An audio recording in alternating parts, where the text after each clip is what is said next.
السلام علیکم ورحمۃ اللہ وبرکاتہ۔ ان الحمد للہ والصلاة والسلام علی رسول اللہ وعلی آلہ وصحبہ ومن والہ بعد۔ شریف ڈپلومہ کورس کے درس فقہ میں آپ سب کا تہ دل سے استقبال ہے۔ ہم آج کل سیکھ رہے ہیں کہ نماز میں کیا عمل کرنا جائز ہے اور کون سا عمل کرنا ناجائز ہے، کس سے نماز فاسد ہو جاتی ہے، کس سے نہیں ہوتی ہے۔ آج بھی انشاءاللہ چند مسائل بیان کیے جائیں گے۔ تو آج کا سب سے پہلا مسئلہ امام کو لقمہ دینا، یعنی دوران نماز اگر امام بھول جائے تو اس کو آیت یاد کرا دی جائے، اس سے نماز باطل نہیں ہوتا اور یہ چیز نماز کو فاسد نہیں کرتی ہے۔ چنانچہ ایک مرتبہ نبی کریم صلی اللہ علیہ وسلم نماز میں قرأت کر رہے تھے، آپ نے کوئی چیز بغیر پڑھے چھوڑ دی۔ نماز کے بعد ایک آدمی نے کہا، اللہ کے رسول آپ نے اس طرح چھوڑ دی تھی۔ تو نبی کریم صلی اللہ علیہ وسلم نے فرمایا، ہلا ذکرتنیہا، تم نے مجھے وہ آیت یاد کیوں نہیں کرائی۔ یہ روایت سنن ابو داؤد کی ہے، اس کے علاوہ یہ سنن بہقی میں بھی موجود ہے، روایت حسن ہے۔ اسی طرح سے عبداللہ بن عمر رضی اللہ تعالیٰ عنہما کہتے ہیں کہ نبی کریم صلی اللہ علیہ وسلم نے نماز پڑھائی تو آپ پر قرأت کچھ گڑبڑ ہو گئی۔ جب آپ فارغ ہوئے تو ابی رضی اللہ تعالیٰ عنہ سے کہا، یعنی ابی بن کعب سے، کہ کیا تم نے ہمارے ساتھ نماز پڑھی ہے؟ انہوں نے کہا ہاں۔ آپ نے فرمایا، فما منعک، پھر تمہیں کس چیز نے غلطی بتانے سے روکے رکھا؟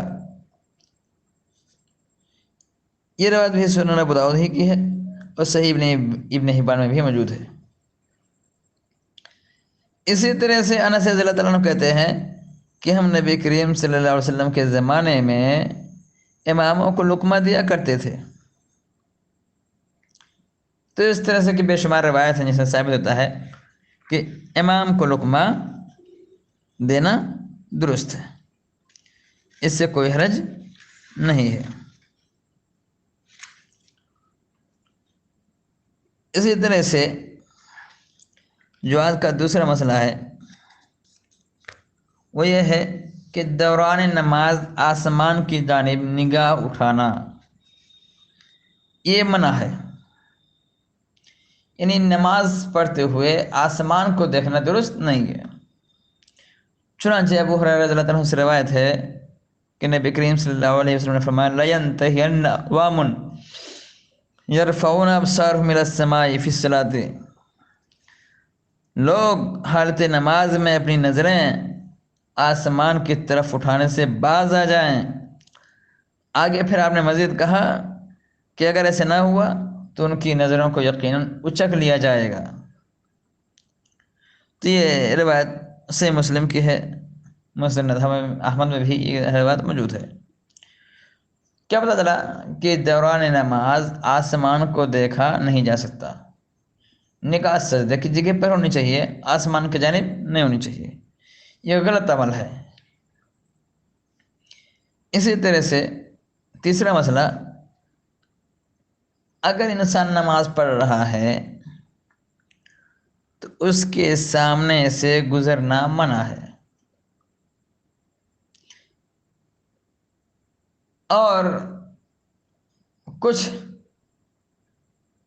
چیزیں ایسی ہیں، کچھ مخلوقات جن کے گزرنے سے نماز باطل ہو جاتی ہے، نماز ٹوٹ جاتی ہے۔ چنانچہ ابو ذر غفاری رضی اللہ عنہ سے روایت ہے کہ نبی کریم صلی اللہ علیہ وسلم نے فرمایا، یقطع صلاۃ المرء المسلم اذا لم يكن بین یدیہ مثل مؤخرۃ الرحل المرأة والحمار والکلب الاسود، مسلمان آدمی کی نماز کو جب اس کے سامنے پالان کے پچھلے حصے کے برابر ستھرا نہ ہو تو عورت، گدھا اور کالا کتا یہ تینوں توڑ دیتے ہیں۔ ایک دوسری روایت میں ہے مطلق عورت کی جگہ پہ المرأۃ الحائض، حائضہ عورت کے الفاظ ہیں، یعنی حائضہ عورت اگر سامنے سے گزر جائے تو نماز باطل ہو جاتی ہے۔ نماز ٹوٹ جاتی ہے۔ یہی مسئلہ کہ ابو ہریرہ رضی اللہ تعالیٰ عنہ، انس رضی اللہ تعالیٰ عنہ، عبداللہ بن عباس رضی اللہ تعالیٰ عنہ، ابو ذر غفاری رضی اللہ تعالیٰ عنہ اور تابعین میں سے امام حسن بصری اور دیگر محدثین کا موقف رہا ہے۔ جمہور کے نزدیک، یعنی امام شافعی، امام مالک، امام ابو حنیفہ رحمۃ اللہ علیہ کے نزدیک، ان میں سے کوئی چیز بھی نماز کو باطل نہیں کرتی ہے، البتہ اجر و ثواب میں کمی واقع ہو جاتی ہے۔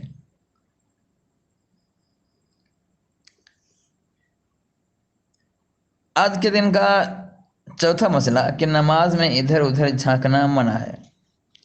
عائشہ رضی اللہ تعالیٰ عنہا سے روایت ہے، وہ کہتی ہیں کہ میں نے نبی کریم صلی اللہ علیہ وسلم سے دوران نماز ادھر ادھر جھانکنے کے متعلق سوال کیا تو آپ نے فرمایا ہوا اختلاس یختلس الشیطان من صلاۃ العبد، یہ تو شیطان کا جھپٹا ہے جس کے ذریعہ شیطان انسان کا جھپٹ لیتا ہے۔ اسی طرح سے پانچواں مسئلہ کہ مسجد میں اور نماز کے لیے کیے ہوئے وضو کے بعد تشبیک منع ہے۔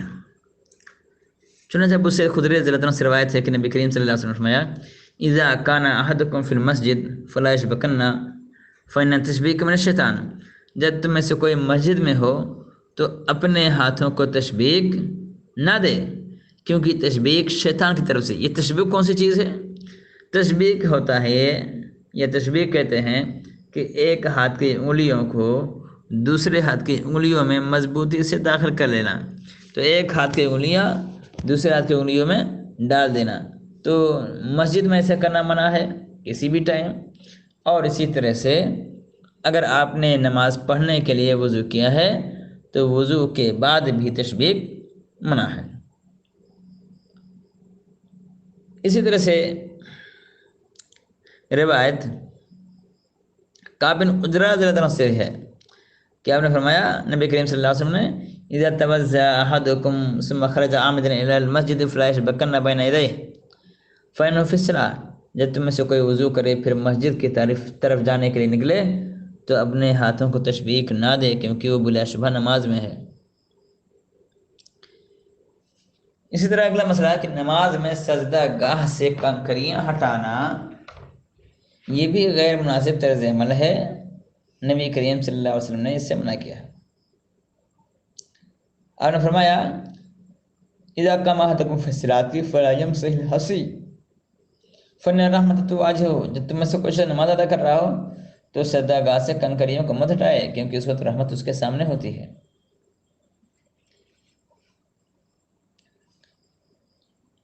تو اس طرح سے روایت موجود ہے، اسے شیخ حازم علی قاضی نے صحیح کہا ہے اور حافظ ابن حجر رحمۃ اللہ علیہ نے بھی اس کو صحیح قرار دیا ہے۔ اسی طرح سے اگلا مسئلہ کہ دونوں پہلوؤں پر ہاتھ رکھ کر نماز پڑھنا ممنوع ہے۔ نبی کریم صلی اللہ علیہ وسلم سے روایت کا فرمان ہے نہى النبی صلی اللہ علیہ وسلم ان يصلي الرجل مختصرا، نبی کریم صلی اللہ علیہ وسلم نے نماز میں کولہوں پر ہاتھ رکھنے سے منع فرمایا ہے۔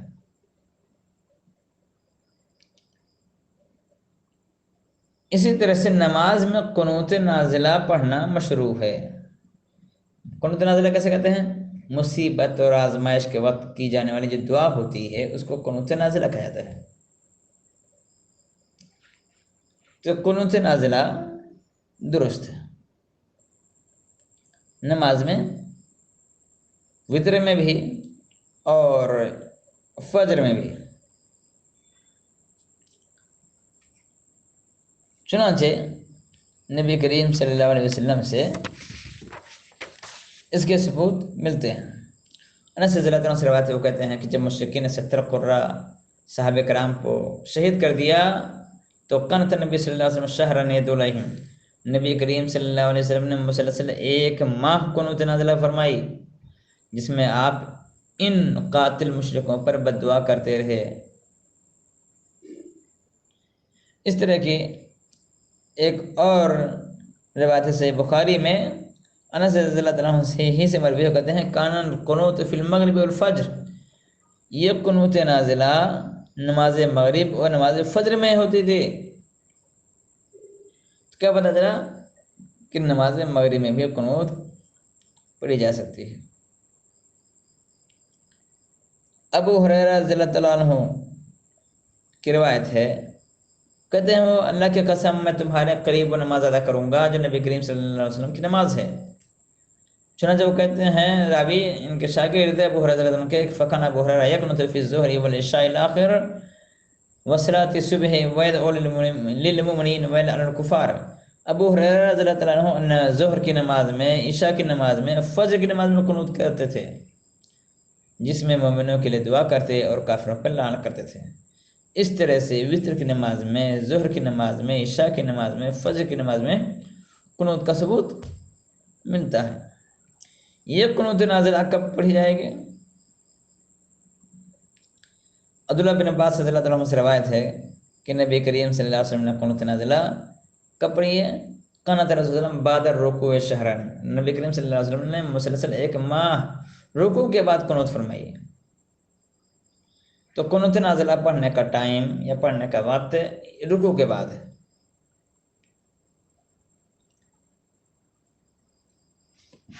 قنوت نازلہ میں مقتدی آمین کہہ سکتے ہیں، جیسا کہ ایک روایت میں ہے کہ نبی کریم صلی اللہ علیہ وسلم قنوت فرماتے تو مقتدی آمین کہتے، یؤمن من خلفہ، جو آپ کے پیچھے ہوتے تو آمین کہتے۔ یہ سنن ابو داؤد کی روایت ہے۔ قنوت نازلہ میں ہاتھ اٹھانا بھی ثابت ہے۔ انس رضی اللہ عنہ سے روایت ہے کہ میں نے نبی کریم صلی اللہ علیہ وسلم کو صبح کی نماز میں دیکھا، رفع یدیہ فدعا علیہم، کہ نبی کریم صلی اللہ علیہ وسلم نے اپنے دونوں ہاتھ اٹھائے اور ان مشرکین پر بد دعا کی، قنوت نازلہ کی دعا کیا ہے وہ بھی آپ جان لیں۔